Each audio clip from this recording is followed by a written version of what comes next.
In the heart of London, where ancient tradition meets profound human vulnerability, a silence is broken by the sound of laughter and jingle bells. What happens when the grandeur of the British monarchy bends its knee to the most delicate of causes? Brace yourself for a story of compassion, dignity, and a Queen's heartfelt declaration that transforms a royal residence into a sanctuary of Christmas magic. Crown the Queen's Declaration, a compassionate start. Queen Camilla has kicked off the festive season as she threw a festive party at Clarence House for children that are struggling with serious illnesses. The Queen declared Christmas has started as she threw a festive party for seriously ill children at Clarence House. The ceremonial kick-off of the British festive season is typically marked by glittering commercial events or official royal functions. Yet, Queen Camilla, at 77, chose to inaugurate Christmas not with pomp, but with profound purpose. By declaring that Christmas has started through a party for children facing life-altering and life-limiting illnesses, she intentionally repositions the focus of the season. This act transforms Clarence House from a historical residence into a center of compassion, prioritizing the visibility and well-being of the most vulnerable members of society over conventional celebrations. It is a powerful statement that suggests true festive spirit lies in empathy and shared joy, rather than mere tradition or spectacle. The Queen's consistent dedication to these young guests frames her role less as a figurehead and more as a hands-on patron of hope. Dear, a journey through history and fantasy. Camilla, 77, took youngsters on the back of Queen Victoria's state sleigh with reindeer, handed out presents and served up lunch during the annual party. It was the 20th year she has hosted a festive bash at Clarence House for children with life-limiting health conditions. The party is meticulously crafted to be a total immersion into fantasy. The sight of Queen Camilla taking seriously ill youngsters aboard Queen Victoria's state sleigh, an artifact steeped in royal history, is a poignant merging of grandeur and fragility. This historical vehicle, pulled by real reindeer, becomes a chariot of dreams, momentarily eclipsing the daily struggles of hospital visits and medical routines that define these children's lives.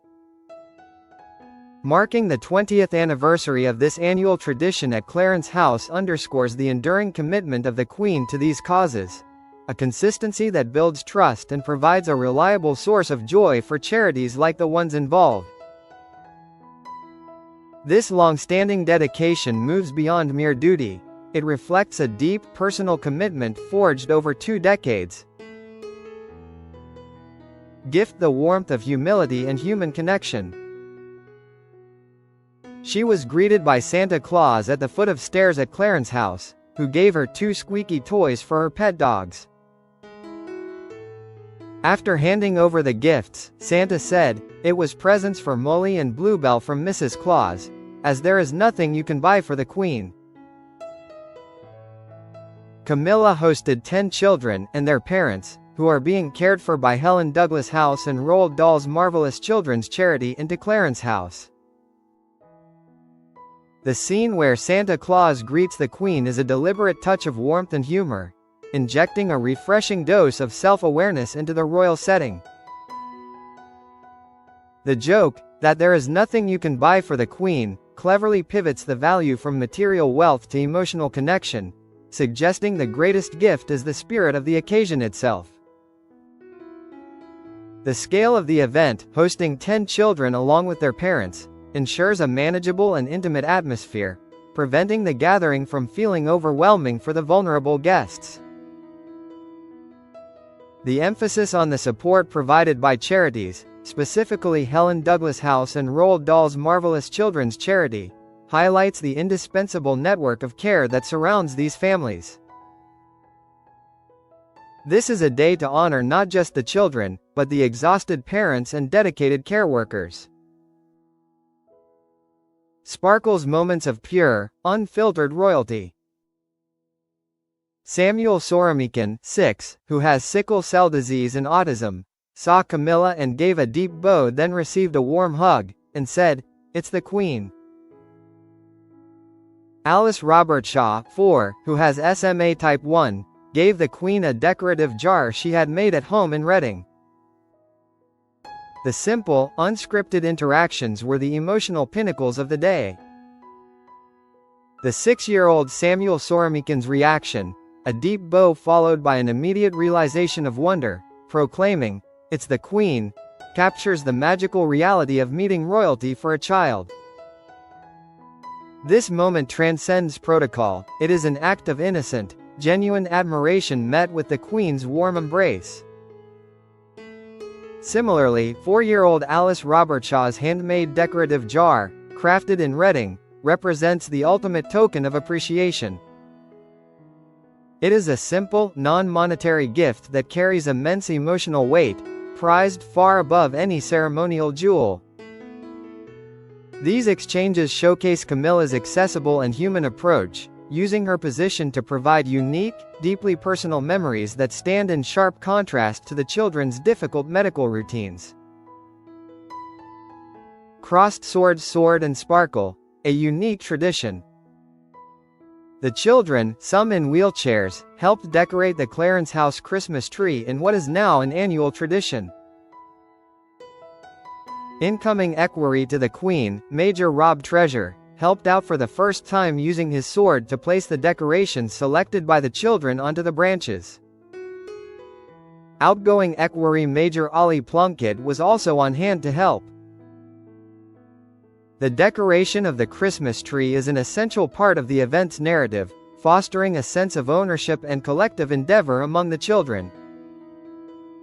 However, the truly striking detail lies in the involvement of the royal staff. The sight of Major Rob Treasure, the Queen's incoming equerry, utilizing his ceremonial military sword to lift and place the children's chosen ornaments onto the higher branches is a captivating image. This juxtaposition, a symbol of military might used for a tender, festive task, is a masterful visual metaphor for the monarchy's commitment to service and protection, even in its most joyful forms. Both the new and outgoing equerries assisting underscores the seamless continuity of care and the deeply embedded tradition of the event within the royal household structure.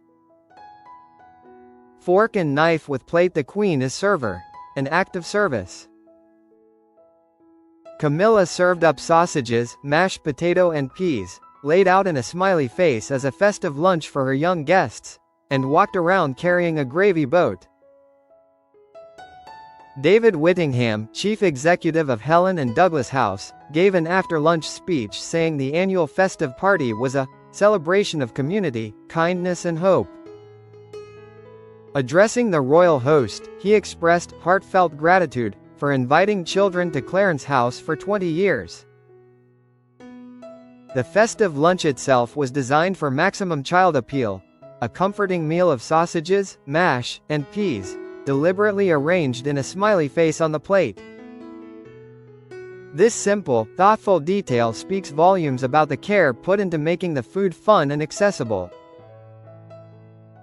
Queen Camilla's role during the meal, serving the food and personally circulating with a gravy boat, is a powerful demonstration of hands-on service, eliminating the distance between the host and her guests. Following the meal, the speech by David Whittingham, chief executive of Helen Douglas House, framed the event perfectly. A celebration of community, kindness and hope, emphasizing that the longevity of the Queen's 20-year commitment has created a legacy of tangible support for the charities. Speaking head and emotional conclusion, the gift of time. In an off-the-cuff speech, Camilla said, "I say this every year, to me it's the start of Christmas. I haven't really got my head round it until I come here and I realize it's about to happen. But it's so lovely to have you all every year and I am so proud to be patron of two such wonderful charities. I know they do so much for the children and of course for the parents. I know they're literally lifesavers.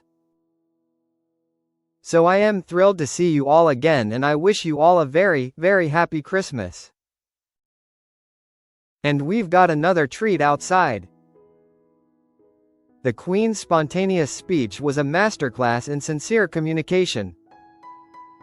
Her admission that she hasn't really got my head round it until I come here grounds the festive season in the reality of this event, making the children, and their courage, the true starting point of Christmas.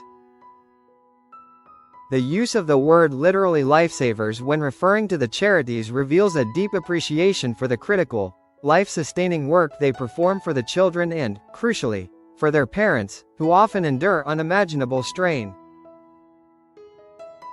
This moment is not about reading a prepared statement, it is about sharing genuine pride and gratitude.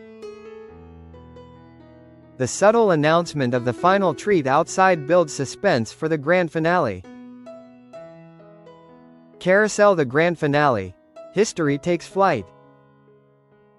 In the garden, the children were greeted by Reindeer, Blitzen and Dancer. They then had the chance to sit with Camilla in the back of the state sleigh, which was designed by Prince Albert for Queen Victoria and used for their family outings and recently restored for the Germany state visit. The party culminated in a magical outdoor scene. The appearance of the reindeer, Blitzen and Dancer, completed the illusion of a journey to the North Pole. The true crowning moment, however, was the opportunity for the children to sit alongside the Queen in the state sleigh. This sleigh, originally designed by Prince Albert for Queen Victoria's family outings and recently restored for the Germany state visit, is a spectacular piece of British royal history. For these children, who spend much of their lives confined by illness, sitting in this beautifully restored artifact of royalty is more than a photo opportunity. It is a moment where their personal struggle is momentarily overshadowed by the grandeur of history and the unwavering kindness of their royal